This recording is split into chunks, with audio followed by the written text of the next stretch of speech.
Negative ka rin ba sa network marketing? Kung negative ka sa network marketing, pakinggan mo ang video na to mga kaluguran. Alam niyo po ba yung Pangulo ng Amerika, ang mahal na Pangulo na si Donald Trump, alam niyo po ba na dati siyang networker mga kaluguran at na-interview siya sa isang show. Tinanong siya ng host na kung babalik siya sa zero, ano yung trabahong pupuntahan o hanapin niya. Ang sagot niya is hahanap siya ng magandang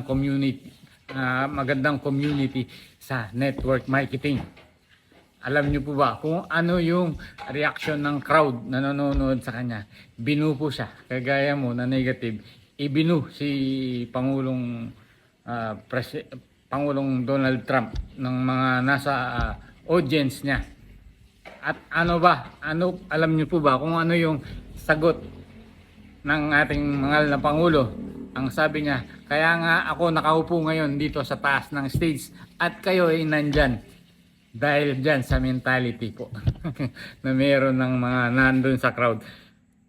Negative sa network marketing. Kaya kung ikaw, negative ka pa rin sa network marketing, kaluguran. Tingnan mo kung anong buhay meron ka ngayon. Dahil sa network marketing, dito, unang payayamanin ang utak mo at puso mo. Kapag yumaman ang puso at utak mo, yayaman, susunod na yayaman ka na, yayaman na yung bulsa mo. Mga kaluguran, dahil hanggat hindi nagbabago yung mindset mo, hanggat poor mindset ka, hanggat may negativity ka, hanggat taglay mo ang lahat ng yan, hindi magbabago yung buhay mo. Kailangan mong gawing positibo lahat sa buhay mo.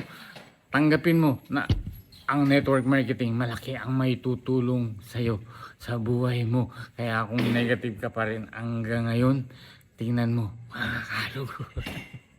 Network marketing po ang makakatulong para ma-achieve lahat ng goals and dreams mo. Pero kailangan mo munang tanggapin, pag-aralan, at mahalin ang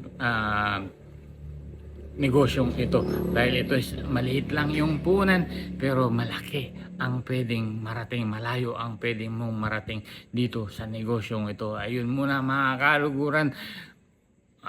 My name is Marvin Panlaki po na nagsasabing in everything we do, just always do it the ethical way. Have a great night mga kaluguran.